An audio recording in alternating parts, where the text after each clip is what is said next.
कुंभ का स्नान करने मात्र से, कुंभ को, संगम को प्रणाम करने मात्र से ब्रह्मांड के सारे तीर्थों का पुण्य मनुष्य को प्राप्त हो जाता है। गंगा यमुना तहजीब, इसका तो कोई अर्थ नहीं, क्योंकि ना तो गंगा की कोई तहजीब है, ना यमुना की कोई अलग तहजीब है।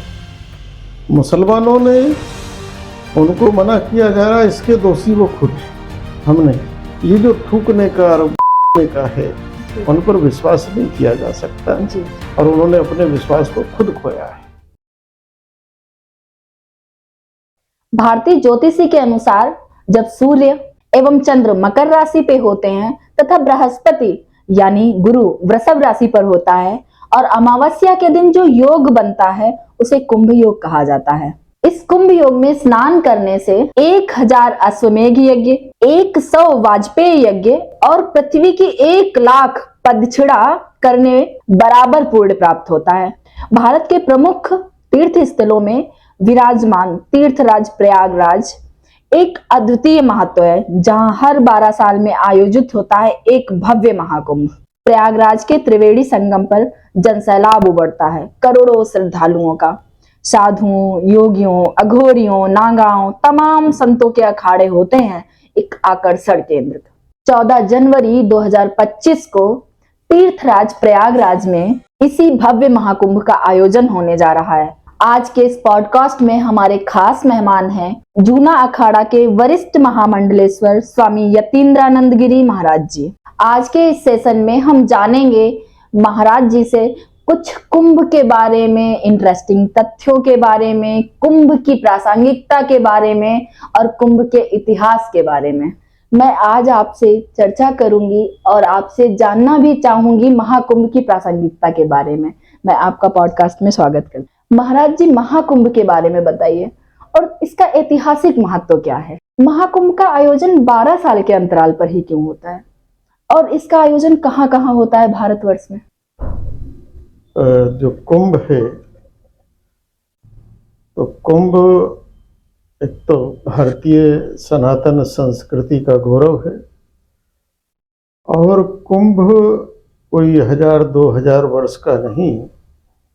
जब से सृष्टि बनी है तो सृष्टि के प्रारंभ से ही कुंभ की रचना हुई है और कुंभ की रचना समुद्र मंथन से हुई है।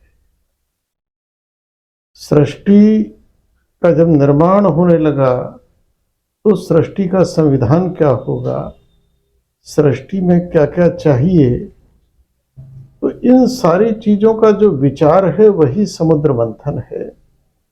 और उसी समुद्र मंथन से जो सार तत्व अमृत निकला है, उसी अमृत के आधार पर चारों स्थानों पर कुंभ की रचना होती है। तो कुंभ भारत की लाखों वर्ष पुरानी, और ये इस बात का प्रमाण है कि भारत की जो सनातन हिंदू संस्कृति है यही दुनिया की सबसे अर्वाचीन, प्राचीन, पौराणिक यही संस्कृति है।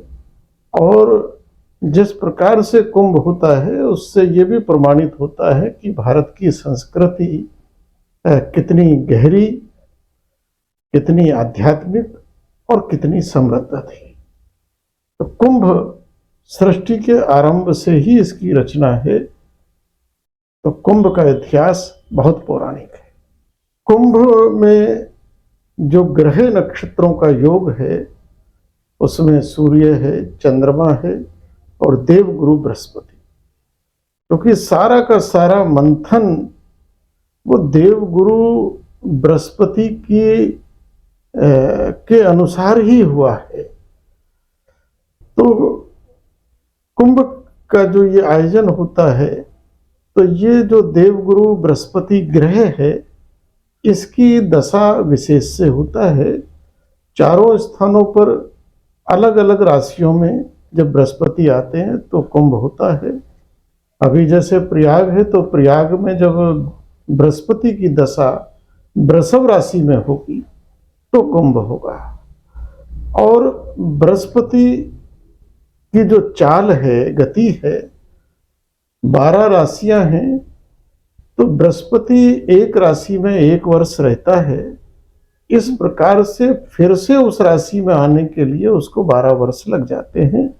तो उस राशि में आने के कारण 12 वर्ष जो लग जाते हैं, इसीलिए हर स्थान पर 12-12 वर्ष के बाद कुंभ होता है।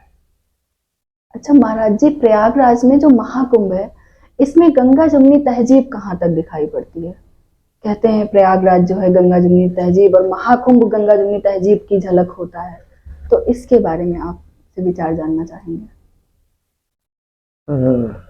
गंगा यमुना तहजीब, इसका तो कोई अर्थ नहीं, क्योंकि ना तो गंगा की कोई तहजीब है, ना यमुना की कोई अलग तहजीब है। एक भारतीय संस्कार, ये इस देश में जो तथाकथित सेकुलरवाद है, जिस सेकुलरवाद ने कहीं ना कहीं सनातन हिंदू संस्कृति का ही सत्यानाश किया है, ये शब्द भी उन्होंने निकाला है। भाई गंगा भी सनातनी है, यमुना भी सनातनी है, तो ये गंगी यमुनी तहजीब और ये कहाँ से, ये हमारी समझ में नहीं आता है। बिल्कुल बिल्कुल बिल्कुल।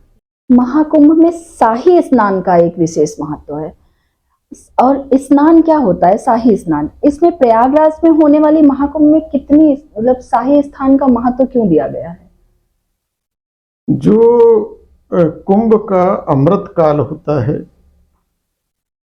तो हर एक कुंभ के अमृत काल में कुछ विशेष तिथियां आती हैं। जैसे प्रयागराज में पहला स्नान मकर संक्रांति, और दूसरा स्नान वो मौनी अमावस्या जो माघ अमावस्या है, और तीसरा स्नान बसंत पंचमी। ऐसे 3 मुख्य स्नान होते हैं, और इन स्नानों का नाम कभी देव स्नान हुआ करता था, देव अमृत स्नान। लेकिन बीच में जो मुगल पीरियड रहा, तो उस समय उस नाम को बदल के शाही कर दिया गया। लेकिन इस बार अखाड़ा परिषद और अखाड़े के संतों ने निर्णय लिया है कि फिर से इसको देव अमृत स्नान नाम दिया जाए। तो इस ग्रह और समय विशेष में हमारी मान्यता है कि देवता भी स्नान करते हैं, बड़े बड़े सिद्ध संत भी स्नान करते हैं। तो उनकी उपस्थिति वहाँ किसी ना किसी रूप में रहती है, इसलिए इन तिथि विशेष का, इन स्नान विशेष का एक अलग ही महत्व रहता है कि हम देवताओं के साथ, बड़े बड़े सिद्ध तपस्वियों के साथ स्नान करें। तो उस समय की जो ऊर्जा है, वाइब्रेशन है, उस समय का जो वातावरण है, उस समय का जो लाभ है, वो अपने आप में अद्वितीय होता है। जी, महाकुंभ में आए साधुओं के अखाड़े का आकर्षण का केंद्र माना जाता है कहीं ना कहीं, और अखाड़े की भूमिका क्या होती है?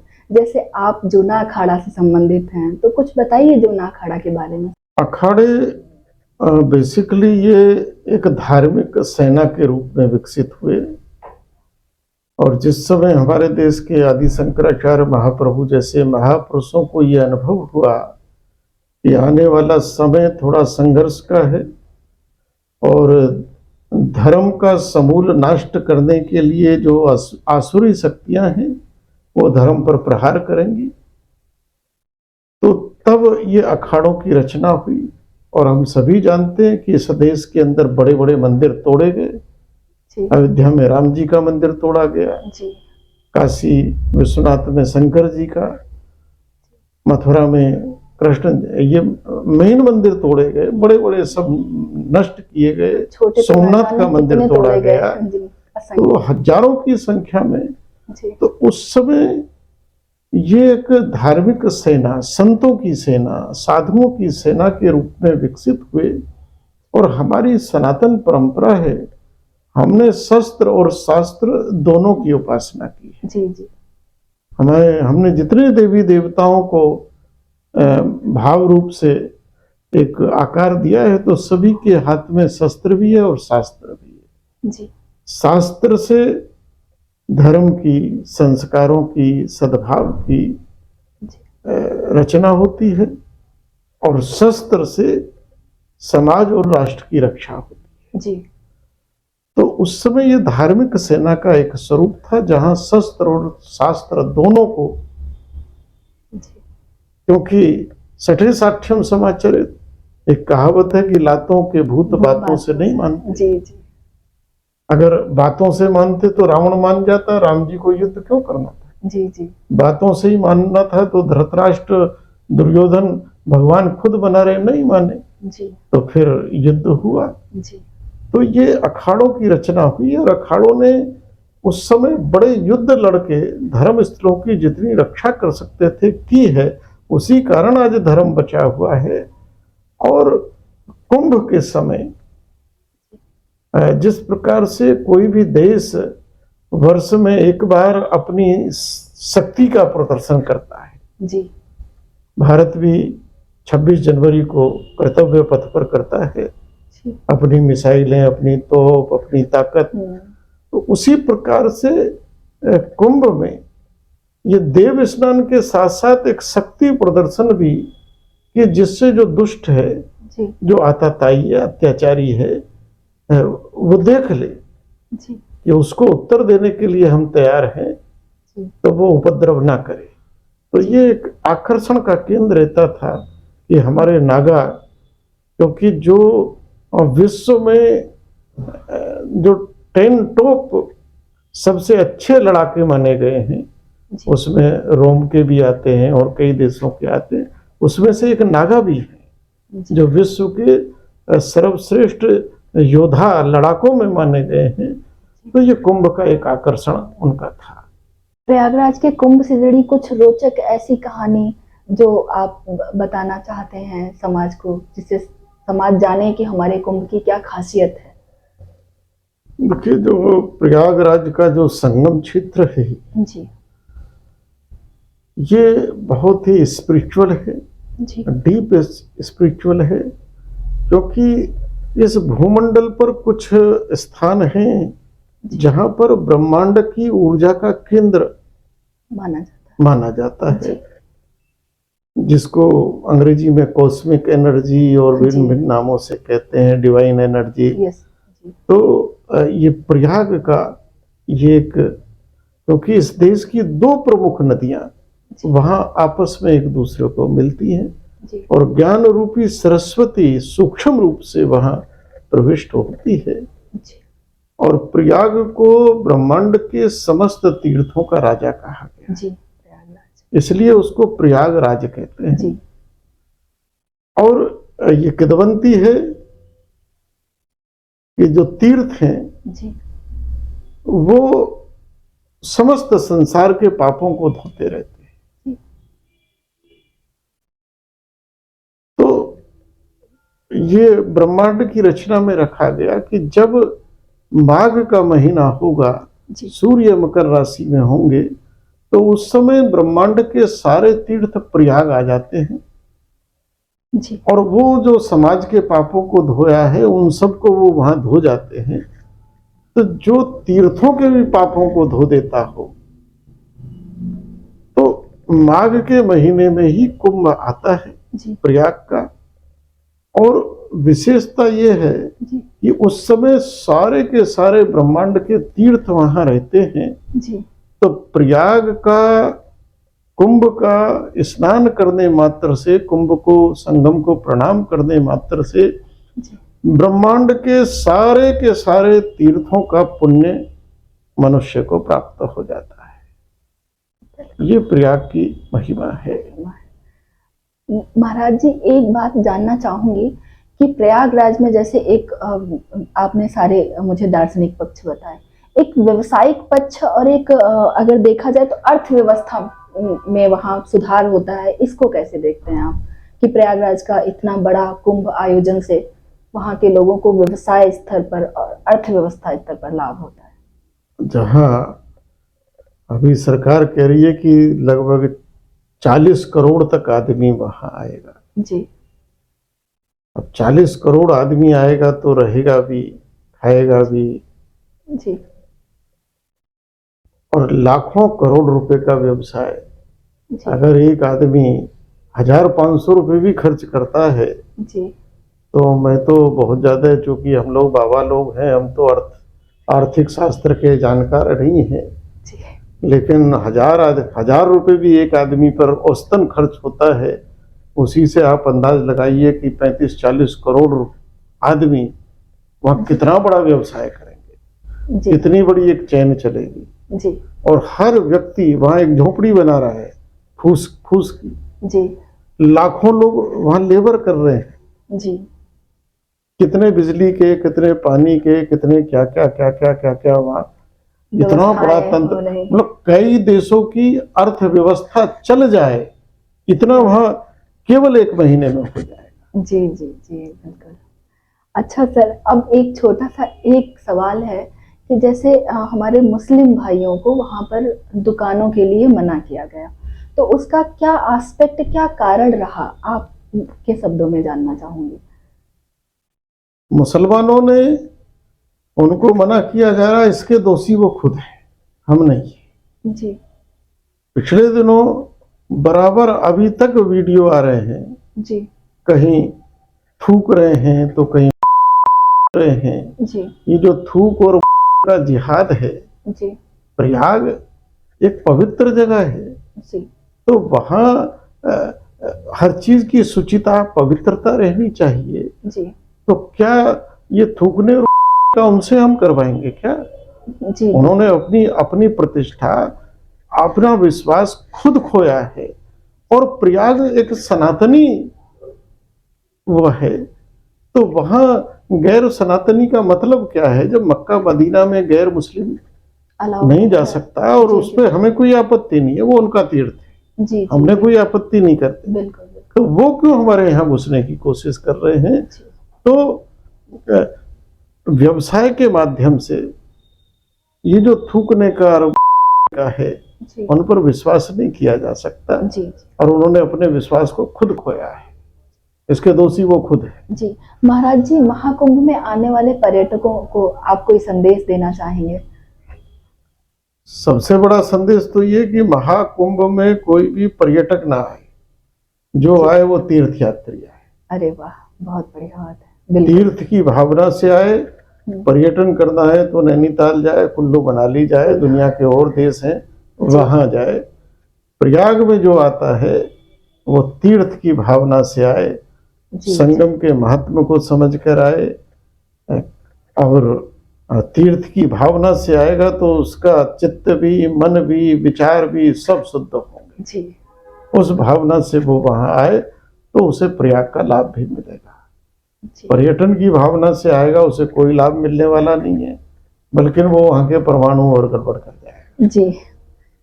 महाराज जी, प्रयागराज में जो कुंभ मेला आयोजन में से जुड़ी जो भविष्य की योजनाएं हैं, जो विकास कार्य हैं, उन पर कुछ प्रतिक्रिया देना चाहेंगे। जैसे बहुत सारी योजनाएं, बहुत सारे विकास कार्य वहाँ के लिए शुरू हुए हैं, यहाँ तक कि उसको अलग जिले का दर्जा दिया गया है, अलग सारी प्रशासनिक प्रक्रिया वहाँ पर। जब कुंभ होता है जी तो कुंभ का जितना क्षेत्र होता है वो एक तात्कालिक अस्थायी जिला निर्मित होता ही है, जी और जैसे एक जिले की व्यवस्था चलती है जी उसी प्रकार से वहाँ की व्यवस्था चलती है। जी तो कुंभ एक ऐसी चीज है जहाँ पर स्थायी निर्माण कुछ भी नहीं होगा, जी सब अस्थायी होगा।